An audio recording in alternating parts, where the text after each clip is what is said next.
back, YouTubers, to another TNA Impact Wrestling review with us, your boys, the British Fist. Gotcha! I'm Mr. Parkin, and this guy's sitting next to me, bumbling as always, as he is a great man. It's none other than the second greatest man that ever lived. It's none other than NJ. What's up? You can tell he's been drinking Monster tonight because he's a little bit crazy. Let the old Joker sting. Subscribe above, like this video, and comment any thoughts you have on this TNA Wrestling show down in that comment section below. Well, you should contact us in the link in the video box below. Yes, no more botches for Mr. Parkin in this video. But one message we do want to get out there is, would you like to see Impact stay live? Because I know I would. Well, the way it's been going with all these surprises we're getting because it's not on spoilers or anything, it's definitely got us more interested in seeing the show because we don't know what we're getting. Exactly. So I urge you guys out there to tweet, keep Impact live. It'll be in that description box below, what you should tweet. You know, TNA Dixie Carter or just TNA in general. But we had Open Fight Night tonight, which is the second Impact of the month generally before pay-per-views. And the main angle of this show, it's pretty much Aces and Eights, wasn't it? We had Aces and Eights here, Aces and Eights left, Aces and Eights right, Aces and Eights everywhere tonight, didn't we? Oh, yes, they're very good indeed. Yes, we'll get on with the opener then. We opened up with, we actually started off with a nice video package of the recap of the Aces and Eights attacks and an update on Hogan, and it was at that point, you kind of knew it was going to be devoted to them. But then we got to the opener with James Storm coming out and calling out Kurt Angle. Just want to touch on a couple of things James Storm said here. He talked about the fact that he hadn't forgotten about Bobby Roode yet and how it was getting personal, but he also didn't rule himself out of the main event of Bound for Glory going after that title. It's nice to see James Storm still acknowledging Bobby Roode because they could still have some kind of grudge match at Bound for Glory while maybe having Aries having a title match at Bound for Glory. So it's nice they're keeping that in check, really, on the shows going into Bound for Glory. Because we did go into this match or into this TV shows now following the pay-per-view. We're thinking what direction they're going to go in. But now they've had Storm actually have this segment, this time on the mic.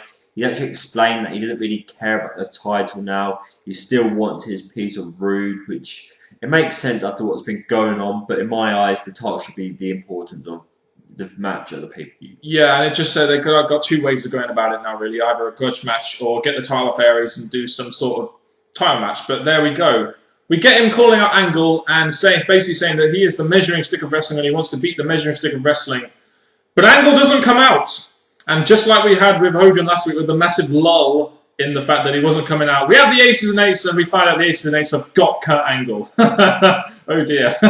This definitely won the show for me because with this whole angle of the show not actually taking place, or the match not actually taking place, and having the Aces and Eights really being taken out individual wrestlers, so it looks like they're building something up by taking out first the members of the ones who run the show, now individual wrestlers. It's definitely warming something up, I think. I've just been given these, NJ, the Aces and Eights. Hopefully they're not coming to the British Fist, because I don't want anarchy going all over the British Fist. But anyway, so the Aces and Eights have got Kurt Angle. He was the third victim of the attacks, and yeah, more on that later, guys. We'll just say that. After that, we had Samoa Joe versus Pope in a Bound for Glory series match. Joe wins by submission and he's back in first place. He wins in about 3.5 minutes. So that's the thing with the TV shows, we get to see them take place, but in the house shows we don't. Like, compared to last year, they showed video packages showing what we've missed. They just randomly moved them out on the table for us on TV. Yeah. But seeing Samoa Joe back on top again, because a bit like, oh, surprise, surprise, Storm's gone back up. Now Samoa Joe's back there. It's definitely got me interested more. Yeah, I just remember their feud back in 2011, which sucked, and I was kind of like, oh man, I'm reliving this again. But Samoa Joe is top, and I think on this week's edition of Open Fight Night, they did a little bit, not a great job, but a little bit of a better job in putting 6 matches in there while not making it feel so damn rushed this week. A little bit of a better job. Not a great job, but a little bit better, which I think they needed to do, because they were basing the show around 2 or 3 angles, really, weren't they? Well, with the Open Fight Night being the importance of, in this case, being the Bound for Glory series, they did a good job at having the matches still take place, but also fit them in nicely paced. So I was quite happy with that. With also different storylines as well. It's funny seeing Matt Morgan in TNA adverts when he's no longer with the company, isn't it? I want a low down payment. Well, you're probably going to get a lower down payment if you're going to WWE, brother. That's all I'll say about that. Yeah, seeing Matt Morgan doing that, yes, I've noticed he's changed his Twitter from one thing to another. So I do think, obviously, he's making changes, but he should not be involved on Spike TV kind of stuff if he's moving to a different company now. Especially as he's not with TNA anymore and he's no longer related to them. But we'll get on to the next match. Jeff Hardy versus the Jobber of the Bound for Glory series. You say Jobber. Robbie E. In a Bound for Glory series match. This is a bit funny when Robbie E. comes out and says, people are ducking him. People don't want to face him. I'm like, man, you're like the easiest guy to beat on the roster. Just a shame Jeff Hardy couldn't beat him because he was too busy getting counted out in this match and giving Robbie E 5 points, which he should never have got. Because it does make sense because obviously Rob Terry was there being the distraction, Jeff Hardy attacked, so it makes sense using Rob Terry to get some points. At least it was only 5, so he's still far down at the bottom of the table. But still, a big guy like Jeff Hardy, even with the distraction, losing to Robert E does not look good for his progression. It should have been an easy 7 points for Jeff Hardy, but in my opinion, I just can't believe they made Robbie E beat Jeff Hardy. I mean, by count out, that's just stupid in my opinion. Oh, by the way, ODB and Eric Young are back on our TV screens. Should we just move on? Yeah, I think we should, Dan. I think we should, because I don't know, wait. Yeah, I'm here, by the way, MJ, for God's sake. Stop texting me as well while we're doing the review.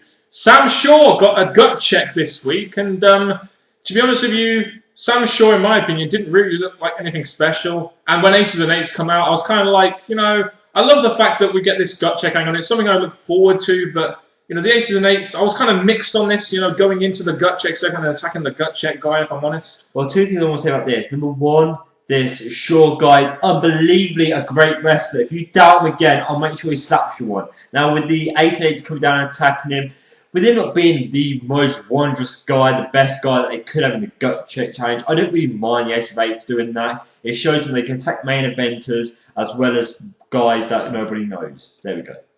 Kind of transfixed on this AcesAnd8's, MJ. I'm just trying to really buy into this AcesAnd8 stuff. But yeah, I mean, I was a bit mixed on it really, just because I do look forward to the gut check concept every week, and AcesAnd8's attacking the gut check guy. At least we're going to get it next week though, so I don't like Sam Shaw that much, but at least I'll still get to see my gut check!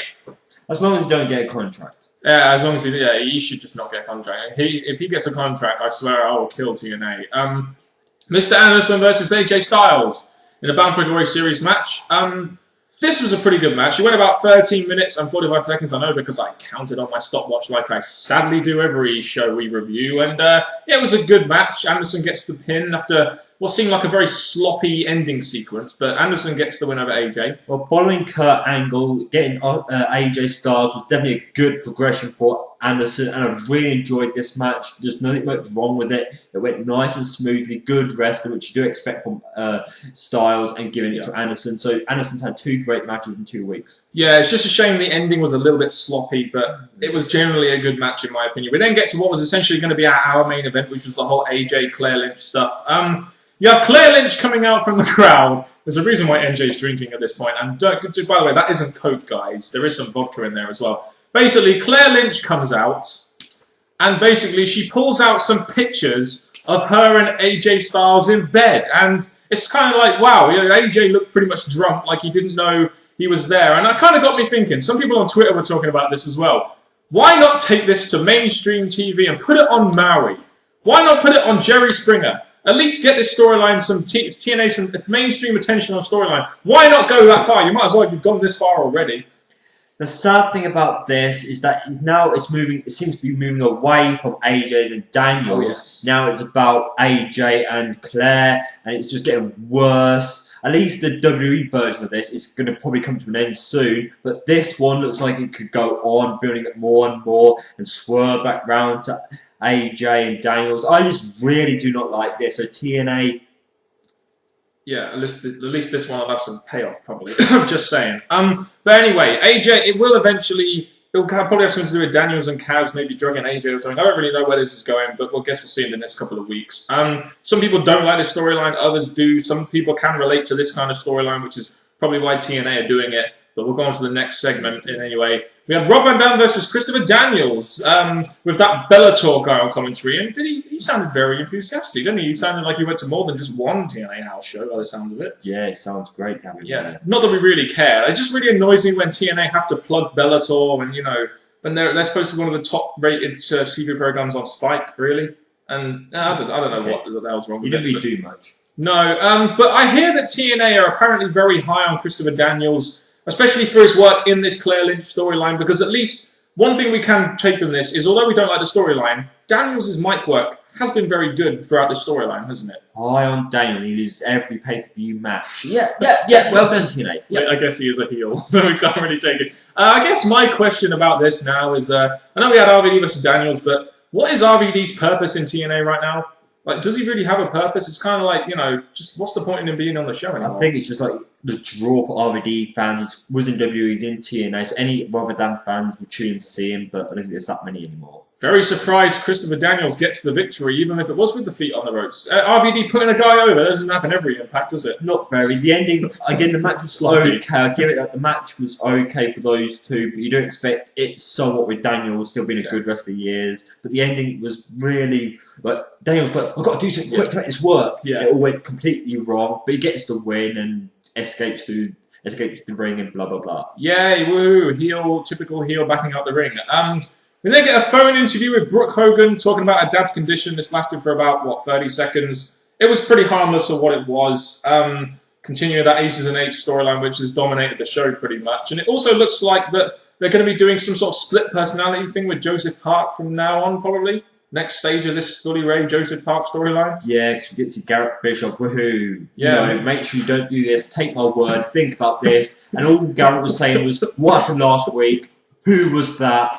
And the whole thing is, I'm looking forward to this. It's slowly going to build it back to Bully Ray in a bit. But for now, we have to go through this split personality until it finally happens. I love the fact that Joseph Park was talking to Garrett, saying, the Bischoff name has a lot of liability. Do you need a guy to represent you? That's kind of funny. Trying to plug his own services there. But in the next segment, we have Bully Ray versus Magnus. Magnus is a guy that I do think has a lot to offer TNA, and he probably will be probably will make the Final Four in this last couple if they book him a bit better. But you had Bully Ray attacking him post-match. The crowd gave Magnus a very, very good response, didn't they? A very good reaction during this. Well, again, I'm still waiting for my Samoa Joe Magnus match. Oh, yeah. This match, yes, the crowd were definitely on his side, but the match, it was going pretty well. It did it both evenly, both-sided, but it led up to the finish that I was quite satisfied with, because it looks like that Magnus could get the win, but they gave it to Bully Ray. Yeah, it got about 5 minutes. Bully Ray wins with a pretty fantastic,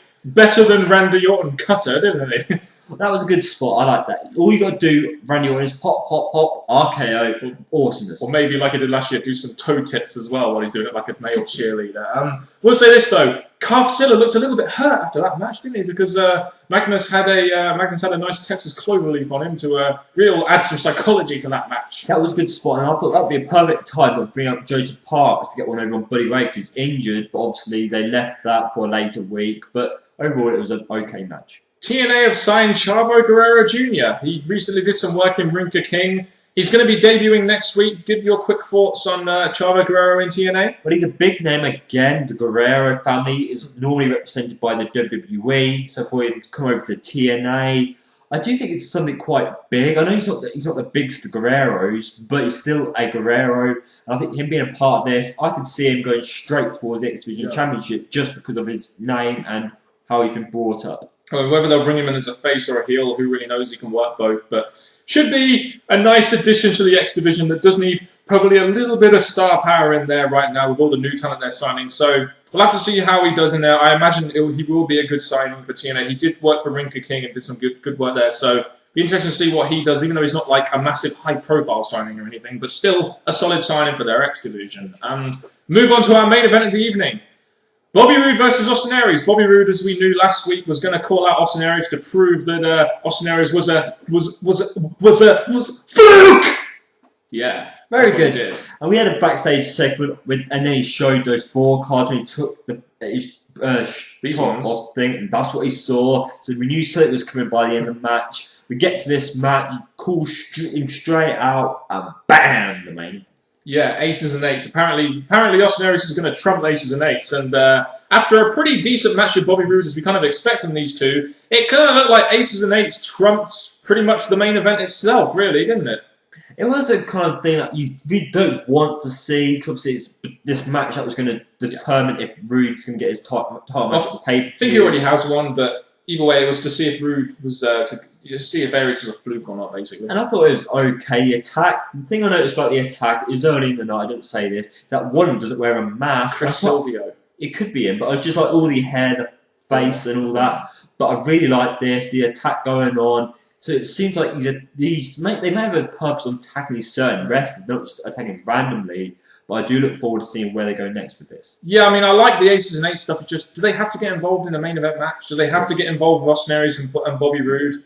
I'm not sure. Did you really need to put Aces and Eights on TV this much? Is my question really. I like the storyline and everything, but getting involved in the Bobby Roode Austin Aries match, was that really necessary to do TNA with the whole Aces and Eights thing? That's the only question I have on this, really. I do like the Aces and Eights stuff, but getting him involved in the main event kind of rubbed me the wrong way a little bit, because I kind of think they should just be separate from the whole Aces and Eights stuff they're doing. Aces and Eights really did dominate this week's show a lot in various different segments, didn't they? I'm really interested in this, because I know they attacked the main event, but the way they did it, unless there's going to be a purpose for these individuals they've attacked, I'm really looking forward to seeing what the reason is behind all this. Yeah, no, so am I. I'm just not high on them getting involved in this main event I saw with Bobby Roode and Austin Aries, especially after Austin Aries has just won the title. But they tried to sort of... Do you notice how during the night the commentators are trying to sort of give an aura of uneasiness now, like with Hulk Hogan not being there, Sting not being there, the show's being dominated by Aces and Eights. They were trying to give a nice aura of uneasiness, and that was kind of good throughout the night, in my opinion. Because the fact that the Aces and Eights have taken up the people who are running the show, it's like they're doing it now. Yeah. So it was quite interesting that the commentary would, in a way, bringing them up, making them look like the important thing running the show at the moment. Your overall thoughts on this Open Fight Night edition of TNA Impact Wrestling? Pretty satisfied. We've got roughly what we wanted to see, apart from the X divisions, but minusing that, everything else was flowing nicely. Good matches. Take away the AJ stuff that I really don't care about. Whatever big match we're going to get, I don't care right now. And overall, the show gave us great matches, and the Ace of Eight are really growing in TNA. The one thing I do want to say about the Ace of Eight is, yes, TNA have got rid of their spoilers now, but the Ace and Eight are tweeting away, giving us spoilers. Definitely follow their Twitter, guys, Aces and Eights. It's a pretty good Twitter to follow, and it'll definitely get you involved in the storyline a lot more. I know it's really exciting me and NJ when we're on Twitter following Aces and Eights. But for me, the show was... I didn't think it was a great show. It was an okay show, in my opinion. You pretty much had it dominated by the BFG series, the Aces and Eights stuff, the AJ stuff was in there, and the Bobby Roode Austin Aries stuff, which was then overshadowed by the Aces and Eights. I think they've made the flow of the show a little bit better than the last Open Fight Night with the 6 matches in there. The Aces and Eights stuff was done maybe a little bit too much overkill, in my opinion, but that is just my opinion. But the show was okay. I'll give it like a C+, really. I don't think it was like a great show or anything, but it was still a C+ show, in my opinion, just judging by previous TNA standards. Yeah, so give us your thoughts down in the comment section below on this edition of TNA Impact Wrestling Open Fight Night, brother. So put us your thoughts in the comment section below, like I said there, and make sure you follow us on Twitter as well. And Jay, you want to give a little outro? And along the same people, from the it factor of the YWC, from Mr. Parkin and me and Jay, thank you very much. Tune in for next time. Hope you've enjoyed our review, and goodbye.